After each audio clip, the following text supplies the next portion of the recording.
नमस्कार विद्यार्थी मित्रांनो, स्वागत आहे तुमचं आपलं चॅनल ए क्लास एज्युकेशन वरती। मित्रांनो, या मागील व्हिडिओमध्ये आपण PSI, STI, ASO या सर्व पदांविषयी संपूर्ण सविस्तररित्या माहिती घेतलेली आहे। त्यासोबत गट ब आणि गट क मध्ये नक्की काय काय बदल झालेले आहेत, 2023 च्या नवीन पॅटर्न नुसार नक्की कोणकोणते विषय ऍड झालेले आहेत, कोणते विषय नक्की रद्द झालेले आहेत, कोणते पॉइंट नवीन नवीन ऍड केलेले आहेत, हे सगळ्या गोष्टी आपण या मागील व्हिडिओमध्ये डिस्कस केलेल्या होत्या। तरी यामध्ये नंतर मी पुन्हा तुम्हाला मुख्य परीक्षेमध्ये काय नक्की बदल झालेले आहेत, 2023 च्या नवीन पॅटर्न नुसार तुम्हाला मुख्य परीक्षेमध्ये नक्की कोणकोणते बदल दिसतील, ह्या सगळ्या गोष्टी सिलेबस कव्हर करताना मी त्या ठिकाणी तुम्हाला सांगणार आहे। पण जर या अगोदरचा व्हिडिओ जर तुम्ही बघितलेला नसेल तर डिस्क्रिप्शन बॉक्समध्ये प्रत्येक पोस्टच्या इन्फॉर्मेशन प्लस गट ब आणि गट क च्या पूर्व परीक्षेचा सिलेबस जो आहे तो मी आपल्या चॅनलवरती अपलोड केलेला आहे। त्या ठिकाणी जाऊन तुम्ही व्हिडिओ जो आहे तो बघू शकता। तर मित्रांनो, 2023 च्या नवीन पॅटर्न नुसार जो झालेला बदल आहे तो तर आपण डिस्कस करणारच आहोत। पण त्या अगोदर तुम्हाला माहित असेल की महाराष्ट्र अराजपत्रित सेवा मुख्य परीक्षा गट क च्या अगोदर तुम्हाला गट ब आणि गट क संयुक्त पूर्व परीक्षा द्यावी लागते आणि त्यानंतर तुम्ही गट क करिता पात्र असता। मित्रांनो, गट क मध्ये जवळजवळ 6 पोस्ट येतात आणि गट ब मध्ये जवळजवळ 4 पोस्ट येतात। PSI, STI, ASO आणि दुय्यम निबंधक आता नवीन 2023 च्या पॅटर्न नुसार ऍड झालेली आहे आणि गट क मध्ये 6 पोस्ट येतात। तर गट ब आणि गट क ची संयुक्त पूर्व परीक्षा एकत्रच होते आणि मुख्य परीक्षा ज्या आहेत त्या वेगवेगळ्या घेतल्या जातात। मग गट क च्या मुख्य परीक्षेचा नक्की 2023 च्या पॅटर्न नुसार काय सिलेबस आहे आणि नक्की काय काय बदल झालेले आहेत ते आपण डिस्कस करणार आहोत। मित्रांनो, व्हिडिओ आपण सुरू करूयात, पण त्या अगोदर जर तुम्ही चॅनलवरती पहिल्यांदाच आले असाल तर चॅनलला सबस्क्राईब करून बेल आयकॉनवर देखील प्रेस करायला विसरू नका, जेणेकरून अशाच नवनवीन अपडेट तुमच्यापर्यंत येत राहतील। चला तर मित्रांनो, आपण व्हिडिओला सुरुवात करूया। मित्रांनो, महाराष्ट्र अराजपत्रित सेवा मुख्य परीक्षा गट क त्यानंतर प्रश्नपत्रिकेची जर आपण संख्या बघितली तर 2 म्हणजेच मुख्य परीक्षेमध्ये तुमचे 2 पेपर घेतले जातात। पहिला पेपर जो आहे राईट कॉर्नरला तुम्हाला वरती दिसत असेल की पहिला पेपर जो आहे तो 200 गुणांचा असतो आणि दुसरा पेपर देखील 200 गुणांचा, एकूण 400 गुणांची तुमची मुख्य परीक्षा जी आहे ती गट क ची घेतली जाते। पहिला पेपर जो आहे त्यामध्ये मराठी आणि इंग्रजी हे 2 विषय असतात। पूर्व परीक्षेमध्ये तुम्हाला इतिहास, भूगोल, सामान्य विज्ञान, अर्थशास्त्र, मॅथ, रिझनिंग ह्या सगळे जे विषय आहेत ते विचारलेले असतात। मात्र मुख्य परीक्षेला तुम्हाला या ठिकाणी पहिलाच बदल म्हणजे काय तर मराठी आणि इंग्रजी हे 2 विषय या ठिकाणी ऍड झालेले आहेत।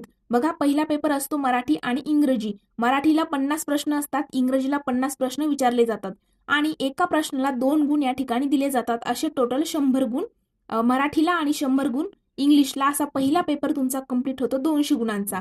मित्रांनो, मराठीचा जो दर्जा आहे तो 12वीचा आहे, इंग्रजीचा दर्जा जो आहे तो पदवीचा आहे आणि या ठिकाणी तुम्हाला कोणताही विषय स्किप करता येत नाही, दोन्ही विषय कंपल्सरी आहेत।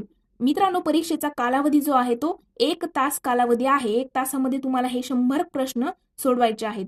प्रश्नपत्रिकेचं स्वरूप हे वस्तुनिष्ठ बहुपर्यायी म्हणजेच मल्टिपल चॉईस क्वेश्चन्स या ठिकाणी विचारले जातात। 2023 च्या नवीन बदलानुसार या ठिकाणी तुमची परीक्षा जी आहे ती लेखी झालेली नाही, म्हणजे डिस्क्रिप्टिव्ह पॅटर्न या ठिकाणी नाही। राज्यसेवेचा सिलेबस जो आहे त्याचा जो पॅटर्न आहे तो डिस्क्रिप्टिव्ह झालेला आहे। मात्र गट ब आणि गट क ची मुख्य परीक्षा तुमची डिस्क्रिप्टिव्ह झालेली नाही, ती मल्टिपल चॉईस क्वेश्चन्स आहेत। त्यानंतर मित्रांनो, सेकंड पेपरमध्ये तुम्हाला सामान्य अध्ययन आणि बुद्धिमत्ता चाचणीवरती 100 प्रश्न विचारले जातात आणि त्याला 200 गुण असतात, म्हणजेच एका प्रश्नाला 2 गुण। दर्जा जो आहे तो पदवीचा आहे। माध्यम जे आहे मराठी आणि इंग्रजी, म्हणजे दोन्ही माध्यमातून तुम्हाला त्या ठिकाणी प्रश्न जे आहे दिलेले असतात। वेळ जी आहे मित्रांनो 1 तासाची वेळ आहे आणि वस्तुनिष्ठ बहुपर्यायी प्रश्न या ठिकाणी असतात आणि प्रत्येक चुकीच्या उत्तराकरिता 25% किंवा 1/4 एवढे गुण एकूण गुणामधून वजा कमी करण्यात येतात। तर निगेटिव्ह मार्किंग देखील या ठिकाणी मुख्य परीक्षेला देखील लागू आहे, हे विसरायला नको।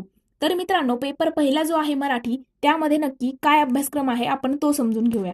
मित्रांनो, पहिला पेपर जो आहे मराठी त्याकरिता सर्वसामान्य शब्दसंग्रह आहे, वाक्यरचना आहे, व्याकरण आहे, म्हणी आणि त्याचे वाक्यप्रचार आहेत, त्यांचे अर्थ असतील, त्याचे उपयोग असतील, तसेच उतारावरील प्रश्नांची उत्तरे वगैरे। आपण जेव्हा 10वीला वगैरे तुम्ही बघितलं असेल, उतारा दिलेला असतो, एक पॅसेज दिलेला असतो आणि त्याच्या खाली काही प्रश्न विचारलेले असतात, त्या पद्धतीने इकडे विचारले जाणार आहेत।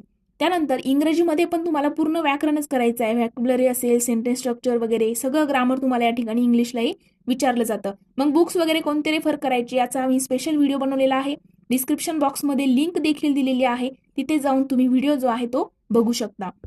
जो सेकंड पेपर आहे मित्रांनो, सेकंड पेपरमध्ये तुम्हाला सामान्य क्षमता चाचणी या विषयामध्ये खालील घटक उपघटकांचा समावेश असेल. मग ते कोणते? तर बघा, पहिलाच आहे की सामान्य बुद्धिमापन आणि आकलन, म्हणजेच उमेदवार किती लवकर आणि अचूकपणे विचार करू शकतो हे आजवण्यासाठीचे काही प्रश्न असतात. म्हणजे जसं की आता तुम्ही PSI करिता अप्लाय केलेला आहे, PSI मुख्यला तुम्ही बसलेले आहात, तर तुम्हाला प्रश्न काय येणार की म्हणजे म्हणजे अशी काहीतरी परिस्थिती दिली जाणार की अशी अशी परिस्थिती आहे, मग त्या परिस्थितीमध्ये तुम्ही काय कराल, मग खाली 4 ऑप्शन दिलेले असतात. मग तुमची नक्की म्हणजे विचार करण्याची क्षमता काय आहे, तुमचं आकलन बुद्धी ते आजमावण्याचा प्रयत्न त्या प्रश्नामध्ये केलेला असतो. त्यानंतर दुसरं आहे चालू घडामोडी. चालू घडामोडीमध्ये तुम्हाला जागतिक तसेच महाराष्ट्रासह भारतातील सगळ्या चालू घडामोडी या ठिकाणी करायच्या आहेत. त्यानंतर अंकगणित आणि सांख्यिकी तुम्हाला या ठिकाणी पण मॅथ आणि रिझनिंग आहे. त्यानंतर बघितलं तर माहितीचा अधिकार अधिनियम 2005 आणि महाराष्ट्र लोकसेवा हक्क अधिनियम 2015. आता बघा मित्रांनो, दुसरा बदल. पहिला बदल होता की मुख्य परीक्षेला मराठी आणि इंग्रजी हे 2 विषय ऍड झालेले आहेत. दुसरा बदल माहितीचा अधिकार अधिनियम 2005 आणि महाराष्ट्र लोकसेवा हक्क अधिनियम 2015 हे 2 या ठिकाणी ऍड झालेले मुद्दे आहेत. पुढील माहिती बघण्या अगोदर मित्रांनो, प्ले स्टोअर वरती जाऊन तुम्ही जर स्पर्धा परीक्षेची तयारी करत असाल तर नक्कीच एक क्लास एज्युकेशन हे ऍप जे आहे ते तुम्हाला प्ले स्टोअर वरती जाऊन डाउनलोड करायचं आहे मित्रांनो. एक क्लास एज्युकेशन प्ले स्टोअर वरती जेव्हा तुम्ही टाईप कराल या प्रकारचा आयकॉन तुम्हाला दिसेल. हे ऍप डाउनलोड केल्यानंतर मित्रांनो, या ऍपमध्ये तुम्ही ज्या स्पर्धा परीक्षेची तयारी करत असाल, तलाठी भरती असेल, सरळ सेवा असेल, पोलीस भरती असेल, कोणत्याही प्रकारची एक्झाम जी असेल त्याच्या प्रत्येक नोट्स असतील, लाईव्ह लेक्चर असतील, रेकॉर्डेड लेक्चर असतील, प्रत्येक विषयाच्या तुमची टेस्ट सिरीज वगैरे सगळ्या गोष्टी तुम्हाला ॲपमध्ये मिळून जातील. फास्ट ट्रॅक बॅच असेल, मॅरेथॉन बॅच असतील, सगळ्या गोष्टी ॲपमध्ये तुम्हाला मिळून जाईल. त्यानंतर मित्रांनो, टेलिग्रामवरती आपलं चॅनल आहे, ते चॅनल देखील तुम्हाला या ठिकाणी जॉईन करायचं आहे. तुम्ही ज्या स्पर्धा परीक्षेची तयारी करत आहात त्याबद्दल कोणत्याही प्रकारचा डाऊट जर तुम्हाला असेल तर तो तुम्ही आपल्या टेलिग्रामला विचारू शकता, पर्सनली मेसेज करू शकता किंवा ग्रुप जॉईन करून तुम्हाला तिथे प्रत्येक विषयाची अपडेट जी आहे ती प्रत्येक नवीन गव्हर्नमेंट एक्झामच्या अपडेट वगैरे सगळ्या गोष्टी तुम्हाला टेलिग्रामवरती मिळतील. त्यासोबतच इन्स्टावरती देखील आपली आयडी आहे स्पर्धा परीक्षा एक क्लास एज्युकेशन. या आयडीला देखील मित्रांनो फॉलो करायचं आहे आणि तिकडेही तुम्ही तुमच्या मनातील ज्या काही शंका कुशंका असतील ते तिथे विचारू शकता. प्रत्येकाला तिथे रिप्लाय मिळेल आणि तुमच्या प्रत्येक प्रश्नाचं सोल्युशन त्या ठिकाणी मिळेल. चला तर मित्रांनो, आपण आपला व्हिडिओ कंटिन्यू करूया. त्यानंतर आता जर बघितलं आपण तर भारतीय संघ राज्यव्यवस्था, बघा राज्यशास्त्र पॉलिटीमध्ये काय विचारलं जाणार तर भारतीय राज्यघटना, स्थानिक स्वराज्य संस्था असतील, कार्यकारी मंडळ असेल, न्यायमंडळ असेल, विधिमंडळ असेल, हे तुम्हाला इकडे विचारलं जाणार. आता हे बाकीचे जेवढे काही विषय असणार आहेत ते सगळे पूर्व परीक्षेलाच जे विषय होते तेच मुख्य परीक्षेला या ठिकाणी असणार आहे. काहीच चेंजेस असणार नाही. तुमचा याचा 99% सिलेबस जो आहे प्रीमध्येच कव्हर झालेला असतो. फक्त इकडे मराठी, इंग्रजी आणि काही एक्स्ट्रा पॉईंट्स दिलेले आहेत त्याचाच अभ्यास इकडे करावा लागतो. बघा, घटना नक्की कशी तयार झाली आणि घटनेच्या प्रस्तावनेमागची भूमिका आणि तत्वे काय आहेत, घटनेची महत्वाची कलमं काय आहेत, ठळक वैशिष्ट्ये काय आहेत, केंद्र राज्य संबंध असेल, निधर्मी राज्य, मूलभूत हक्क, कर्तव्य, राज्याच्या धोरणाची मार्गदर्शक तत्व असेल, त्यानंतर शिक्षण असेल, युनिफॉर्म सिव्हिल कोड असेल, स्वतंत्र न्यायपालिका, राज्यपाल, मुख्यमंत्री आणि त्याचं मंत्रिमंडळ, त्यांचे सर्वांचे कर्तव्य काय आहेत, काय अधिकार आहेत, त्यानंतर ते कोणती कामे करतात, राज्य विधिमंडळ असेल त्यामध्ये विधानसभा, विधान परिषद, त्यांचे सदस्य, त्या सदस्यांचे अधिकार असेल, कार्य असेल, त्यांच्या समित्या वगैरे असतील, या सगळ्या गोष्टी पॉलिटीमध्ये तुम्हाला अभ्यासायच्या आहेत. मग त्यानंतर येतो इतिहास विषय. तर इतिहासामध्ये तुम्हाला आधुनिक भारताचा आणि विशेषतः महाराष्ट्राचा इतिहास अभ्यासायचा आहे. त्यामध्ये सामाजिक आणि आर्थिक जागृती आहे, महत्वाच्या व्यक्तींचं कार्य असेल, त्यानंतर समाजसुधारकांचं कार्य असेल, स्वातंत्र्यपूर्व भारतातील सामाजिक जागृतीतील वर्तमानपत्रे असतील, त्यासोबत शिक्षणाचा परिणाम असेल, त्यानंतर स्वातंत्र्यपूर्व काळातील इतर समकालीन काही चळवळी, राष्ट्रीय चळवळी असतील. आता या ठिकाणी बघा, आपल्याला प्राचीन भारताचा इतिहास विचारला जात नाही, मध्ययुगीन भारताचा इतिहास विचारला जात नाही, आपल्याला फक्त काय विचारलं जातो, आधुनिक भारताचा इतिहास आणि त्यामध्ये विशेषतः महाराष्ट्राचा इतिहास या ठिकाणी विचारला जातो. उगीच भापट पसारा करत बसू नका, अगोदर पूर्ण डिटेल इन्फॉर्मेशन घ्यायची आणि नंतरच एक्झामच्या प्रिपरेशनला सुरुवात करायची आहे. त्यानंतरचा विषय आहे भूगोल. भारताचा आणि महाराष्ट्राचा भूगोल या ठिकाणी अभ्यासायचा आहे. महाराष्ट्राचा आणि भारताचा प्राकृतिक भूगोल अभ्यासायचा आहे. त्यानंतर मुख्य प्राकृतिक विभाग कोणकोणते आहेत, हवामानशास्त्र अभ्यासायचं आहे, पर्जन्यमान आणि तापमान असेल, पर्जन्यातील विभागवार बदल म्हणजे कोणत्या भागात किती पर्जन्य पडते, किती सेंटीमीटरमध्ये पाऊस पडतो सगळीकडे, अशा सगळ्या गोष्टी तुम्हाला त्या ठिकाणी अभ्यासायच्या आहेत. नद्या असतील, मग उजव्या तीरावरून येणाऱ्या, डाव्या तीरावरून येणाऱ्या, गंगा नदी प्रणाली, सिंधू नदी प्रणाली, ब्रह्मपुत्रा नदी प्रणाली, हे सगळं काही तुम्हाला या ठिकाणी अभ्यासायचं आहे. त्यानंतर पर्वत आणि पठारं, नक्की हे पर्वत असतील ते कोणत्या जिल्ह्यात येतात वगैरे ह्या गोष्टी पण तुम्हाला त्या ठिकाणी पाठ कराव्या लागतील. विविध भूरूपे असतील, त्यानंतर राजकीय विभाग असतील, प्रशासकीय विभाग असतील, अगोदर किती होते, नंतर किती होते, नंतर कोणकोणते उदयास आले, त्याच्यानंतर त्याची जी डेट आहे त्या या ठिकाणी लक्षात ठेवाव्या लागतात. त्यानंतर नैसर्गिक संपत्ती, वने आणि खनिजे असतील, त्यानंतर मानवी आणि सामाजिक भूगोल असेल, लोकसंख्या असेल, लोकसंख्येचे स्थानांतर कशा पद्धतीने झाले, त्यांचे उगम आणि इष्टस्थानावरील परिणाम, ग्रामीण वस्त्या, तांडे, झोपडपट्ट्या आणि त्यांचे प्रश्न, हे सगळं काही तुम्हाला भूगोलमध्ये अभ्यासायचं आहे. आणि त्यानंतरचा विषय आहे पर्यावरण. बघा आता पहिला काय बदल होता, मराठी आणि इंग्रजी ऍड झालेलं होतं. दुसरं माहितीचा अधिकार अधिनियम, महाराष्ट्र राज्य लोकसेवा हक्क अधिनियम, हे 2 ऍड झालेले होते. त्यानंतर तिसरा पॉईंट आता काय आहे, पर्यावरण. पर्यावरण तुम्हाला प्रीला आहे का, नाही, फक्त मुख्य परीक्षेला पर्यावरण ऍड झालेलं आहे.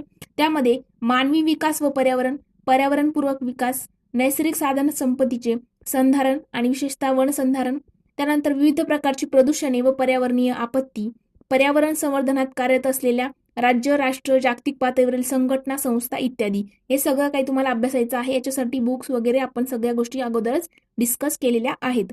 त्यानंतरचा विषय आहे सामान्य विज्ञान आणि तंत्रज्ञान. आता हा आहे चौथा बदल मित्रांनो. चौथा बदल काय, तर अगोदर 2023च्या अगोदर सामान्य विज्ञान हा विषय जो आहे तो मुख्य परीक्षेला विचारला जायचा नाही, मात्र आता ऍड झालेला आहे. त्यामुळे सामान्य विज्ञान जे आहे ते स्किप करून चालणार नाही, त्याचा अभ्यास तुम्हाला या ठिकाणी करावाच लागणार आहे. त्यामध्ये मित्रांनो भौतिकशास्त्र म्हणजे फिजिक्स, रसायनशास्त्र मीन्स केमिस्ट्री, प्राणीशास्त्र मीन्स झुलॉजी, वनस्पतीशास्त्र म्हणजेच बॉटनी, या सर्वांचा अभ्यास इथे करायचा आहे. दूरसंवेदन, हवाई व ड्रोन छायाचित्रण, भौगोलिक माहिती प्रणाली आणि त्याचे उपयोजन काय आहे, त्यामध्ये रिमोट सेन्सिंग वगैरे, त्याचं ते स्पेसिफिक जेवढे पॉईंट दिलेले आहेत ना तेच तुम्हाला करायचे आहे. त्याच्या ऑदर तुम्हाला आणखी काही वाचत बसायचं नाहीये. जेवढं आयोगाने त्यांच्या सिलेबस प्रसिद्धी पत्रकामध्ये दिलेला आहे बस तेवढाच करायचं आहे. त्याच्यावरती भापट पसारा करत बसायचा नाही आणि PYQचं योग्य अनालिसिस करायचं आहे. माहिती व संप्रेषण तंत्रज्ञान, त्यानंतर अर्थव्यवस्था म्हणजे इकॉनॉमिक्समध्ये जर आपण बघायला गेलो तर अर्थव्यवस्थामध्ये समग्रलक्षी अर्थशास्त्र आहे आणि भारतीय अर्थव्यवस्था आहे. आता समग्रलक्षी अर्थशास्त्रामध्ये वृद्धी आणि विकास, सार्वजनिक वित्त, आंतरराष्ट्रीय व्यापार आणि आंतरराष्ट्रीय भांडवल असेल. त्यानंतर भारतीय